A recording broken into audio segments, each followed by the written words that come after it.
So I chose to come down to negotiate with the client because it fit into our schedule right. It was at the perfect location. It was a good client, a great designer, but at least I knew what I was doing. Where in years past, you wouldn't really be making that decision based on information or based on knowledge. You were making that decision based on your gut feel, which honestly, your gut feel is usually pretty accurate too. But sometimes you get a little optimistic. And so you start saying yes to too many things you should really say no to.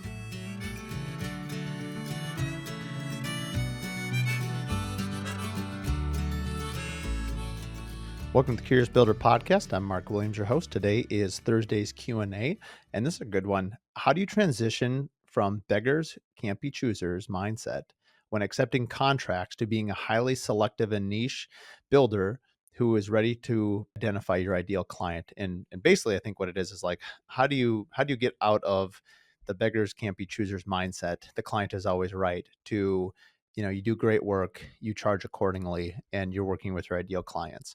I think this is a golden question that whoever wrote this, you could write a book on this, and I certainly wouldn't be the author of it. I would say that I think anyone who's an entrepreneur, regardless of what you do for a career, can identify with this statement. And, early on in your career, yeah, you chase everything. I often liken it to, golden retriever chasing a tennis ball down the road. Like you go everywhere. That goes under a car, you go under the car, bounces on top of the car, you run in front of a car. Like you do everything you can to get that ball. And, people would call you and you'd say, yeah, I can come by later today. Your time was just their time. And we have set such unreasonable expectations. I don't know if it's just building or remodeling or where that all came about, because I can't think of anything else where that's normal other than like an emergency room, which it's an emergency, and so you obviously pay a very high premium for that as well. And so on top of all this incredible concierge service, they expect you to do it, or at least that's what they pay you early on. Not what your time is really worth. And I think that's one of the things as you transition more and more in your career, you realize that that statement, I don't resonate with it, where the client is always right. I can't stand that statement. I think the intent behind it is okay in the sense that like we're obviously trying to make our clients happy. We obviously want to do a great job for them. But this idea that clients are always right, like there's very few always in anything. And it's certainly a client is not always right. And so I don't like that expectation or that mindset from either side. I wouldn't want a client to think that they own you, that no matter what they say that you do it. Like that's not going to be a good relationship. And as the builder, I don't think it's healthy for you to think the client's always right either, because you deserve to be paid for what you do. You deserve to, be rewarded for the work that you do. And, most people in my experience are really hard workers. They're very diligent. They do a really good, job at their craft. And I think they're very open-minded. I think as a client, those that ask for their builder's help, oh man, the customer service you get when you ask for help, and that goes both ways. I've asked clients for help too. I think it's incredibly empowering when you ask anybody for help. I've often argued that the word help is probably the most underused word in the English language, only because of how powerful it is. And I think there's a certain vulnerability that comes when you ask for help. And so I think it touches on people's humanity. I think they really respond really, really well to that. And if they don't, oh man, that's a huge red flag, especially in a building relationship. And so I think if you're going to transition away from chasing everything, it probably starts with you valuing your own time. I think when you realize that your time is valuable, not only for your other clients, but for yourself, your mental health, your well being, your family. If you can't be present at home, if you're working nights and weekends, all because your clients are sort of, they say jump, and you say how high. Like if that's your mindset, like you're just going to get worn out. You're not a rubber ball. Yeah, and it's not gonna end well. And so I think at some point you realize that in order for this career to be long lasting, there has to be some boundaries. And I love this saying, boundaries create freedom. And I know that some of the boundaries that I've put in place with help mainly from my spouse and from those around me, that will prolong my career. And I think it's a little bit analogous to running a marathon versus, 100-meter dash. You can go all out for those 9, 10 seconds if you're an elite sprinter. But you are spent, like you are done. And if you're running a marathon, like you can't afford to put out that much energy because this is a long duration. And I think home building is a lot like this. I mean, you are spending a lot of time in design. People don't talk actually enough about how much time is spent in pre-con or pre-construction. And I think as you gravitate up to the higher end homes, you need to allocate more and more time on the front end. And when there is more time on the front end, your build will be more successful. The actual build will be shorter in duration. The client is happier, your team is happier, and it all starts with you as the builder understanding your own limitations and really setting the expectations to win.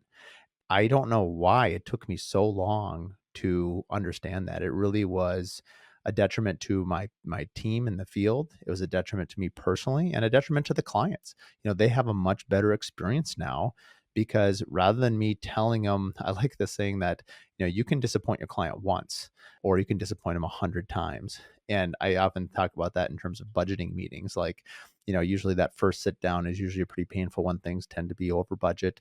And so then you sit down and you say, okay, here's what we've discovered in design. Where would you like to go from here? It's a very collaborative effort. And I think we talk about that, letting the client know that it's likely we're going to have to make some decisions. So it's not a big scary thing, but it is something that you have to navigate together versus you give them the answer that they want, sign the contract, and then for the next year, every single time you come back to them and say, oh, by the way, this is more. By the way, this is more. Like no one is going to enjoy that. You as the builder are going to dread those interactions. The client is going to resent it. And it's just going to be a terrible bill. You're setting up the entire build for failure.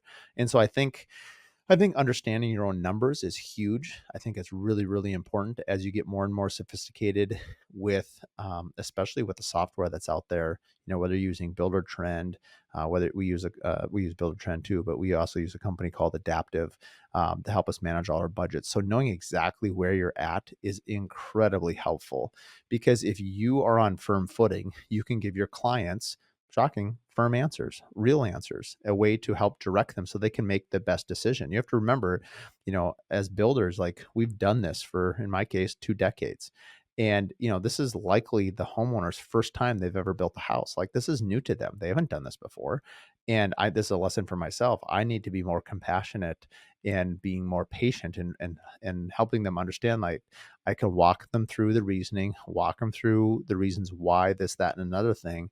Because if I just assume that they know all the things that I know, it comes off a little presumptuous and it comes off as entitled and it's not coming off from a very good reason. So you're gonna have a bit of a friction with that client where, if you can obviously kind of go into it with more of an explaining, more of like a teacher role, I think that'd be really helpful to kind of win over those clients. I think too, going back to the original question of, how do you get away from beggars can't be choosers? I think saying no, for me specifically, has always been really hard. I usually say yes to everything. And I've taken a lot of small projects that eat up my team's bandwidth because I feel like I need to do it for cash flow. And then sure enough, we'll get a bigger job and I'll say yes to it obviously as well. But you can just see the team sort of hemorrhaging from all the workload, or we're not doing as good a job, with the client. And so they're not as happy with the service that we should be giving them or we could be giving them because we're overburdened with what we have. And I know every business owner struggles with this. And it's kind of this, it's a bit of a slinky. You extend yourself and then you recoil. You extend yourself and you recoil. And I think as I've looked at some of my peers that do a really good job, I feel like they're much more even. And I think even the best contractors don't have it perfect. I don't know if there is a perfect way to do it because life is not static and it's very dynamic. And I think, I was just having a project manager meeting earlier today and we were asking him, how many jobs could he handle? And we are talking like 3 to 5 range as a team. And he's like, well, as long as they don't all start or stop at the same time.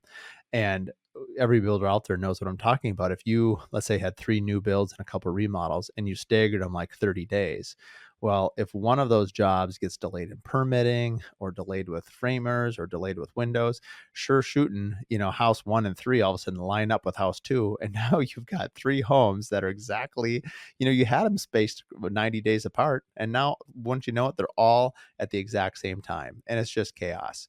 And, you had every intention of making that really segmented and different, but life happens. So, I don't, if that happens again, I guess we'll have to say that, we're gonna have to delay the start, or we'll have to explain to the client why we need that stagger and buffer. But, um, going back to how you accept contracts, I think, recently we were bidding on a job where, we know our numbers in and out, and we had presented a higher margin, and we were competing against somebody else, and they were at a lower cost plus. They weren't operating on margin, so their number was quite a bit of a delta bigger than ours. Plus, they were doing cost plus, not margin, which adds another 2-3%.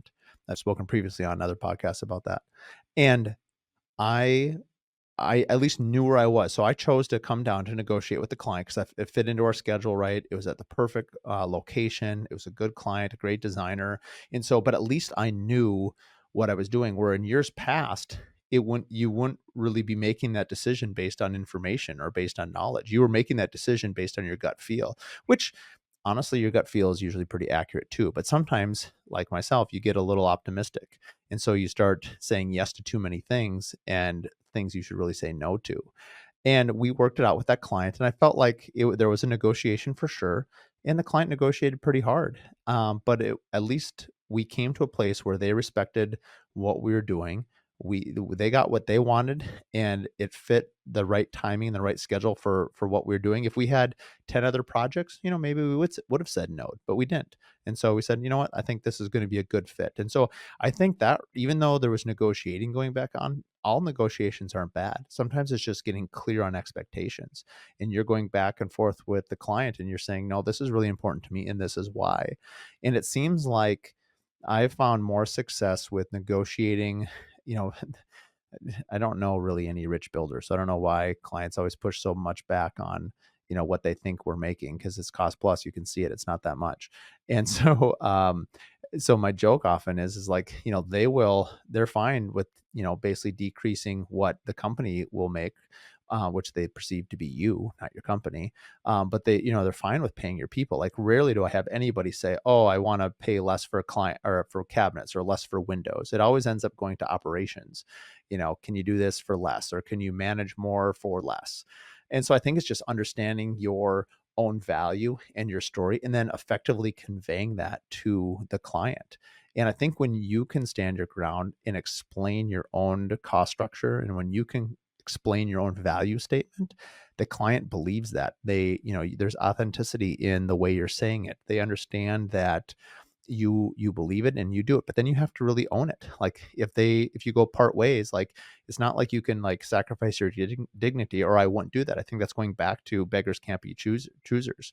I think if you present a price to a client and you kind of give them the whole value statement, and if it doesn't align with their values, like let them go. That's not a good fit. That's hard to do. I know it's really hard to do, and I've probably failed at that more often than I've succeeded. I feel like maybe the last couple of years, because I understand it better, I'm more willing to say no and to kind of let that client slide. Sometimes I wonder if there's clients we've said no to, or we didn't get the job, if it was meant to be. We had one right now that was really, really, really hard for me to lose. Probably the hardest one in my career, actually.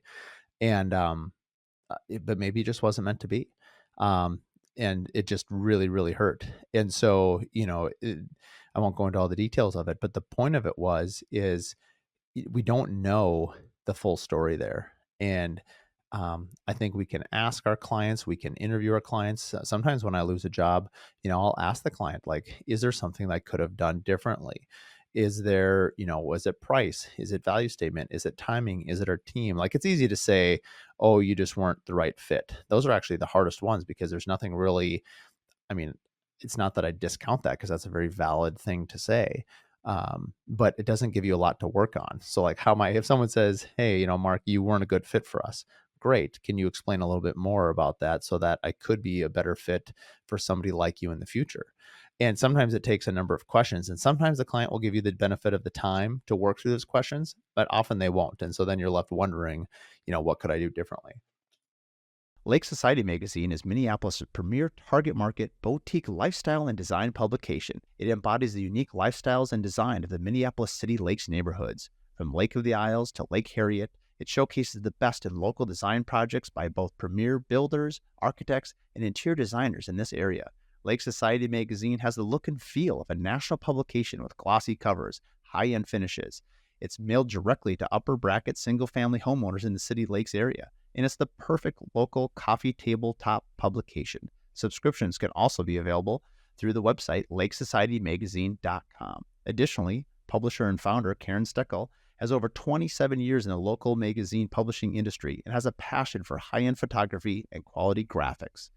Her commitment to quality, visual simplicity, and beauty are strongly reflected in her beautiful Lake Society magazine. The second question here is, what is the biggest piece of advice you wish someone would have told you in your first and second year of business? Wow. I have to go back 18 years on that one. I'm not sure. What was I doing 18 years ago? I can hardly remember what I did last week. What's your best piece of advice if someone told you in year 1 or 2? I think knowing your numbers. I think just the things we just talked about. The problem is that even if someone told you, I mean, knowing your numbers is one thing. I mean, if you're doing fixed bid, that's pretty easy. Actually, just bid it and make sure you've got it. So maybe identifying your ideal client. I think when you're first in business, you don't really know who your ideal client is because you're still trying to figure out who you are as a company. Whatever you are as an entrepreneur. I think it's a little bit like telling a high school kid, like, what do you want to do for the rest of your life? Like, they don't know. How would they know? In fact, I'm almost more suspect of any kid that says they know exactly. That's way more rare. If you ask your kids, my kids are still pretty young, but it's pretty rare bird that knows exactly what they're going to do and does it. Sometimes they might say they know what they're going to do and it keeps changing. And there's this builder, we're actually going to have him on the podcast here pretty soon, Andrew Patterson Custom Homes out in Newport, California.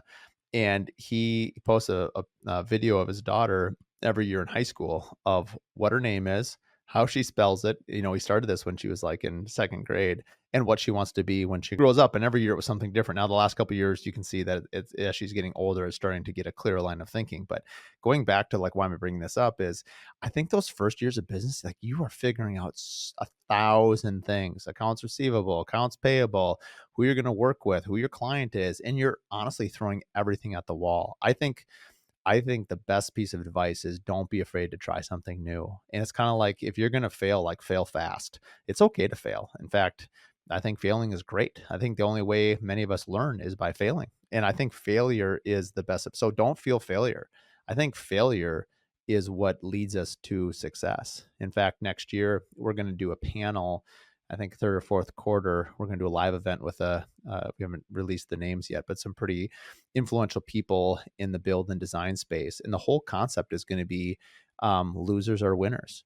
And we're just going to be talking about the way that we have all lost, the way that we have failed, the way we've done a terrible job, but what we've learned from it, how we've implemented it, and how it's led us to success in certain areas. But I think if you stop failing, you're not improving. And I think one of the huge secrets to being a successful business is failing, learning from it, and improving. It's not to say that you're not going to fail again. You obviously will. But I think just get rid of that fear. And I think when you lose the fear of failure, oh man, the how high you can go is just limitless. And so I think that really understanding that, what do you really have to fear? I mean, we have so many wonderful blessings, especially when you get you look around the world and you look at some of the chaos and some of the difficult situations that people are in. If you own a business and yes, it's stressful. Yes, this is your finances. But you know what? You can do it. And, maybe failure is going to lead you to a better success later. And I think just keep trying, keep improving, keep working on it. And, if you're listening to this podcast, obviously you're most likely trying to improve your business. You're trying to improve your self-worth. You're trying to educate yourself. I listen to tons of podcasts and books, all with the idea of like these little sparks in my brain of like, oh, that's a good idea. Oh, that's a good idea. Like you are currently taking your own advice. You're trying to be better tomorrow than you are today. And that will lead to success. Thanks for listening to the Curious Builder podcast. If you like what you listen to, please give us a 5-star rating and write us a review. It really means a lot. It's a great way for us to just understand what you like about the podcast and what we can keep doing. So like and review, and please share with your friends and family. Find out more at curiousbuilderpodcast.com.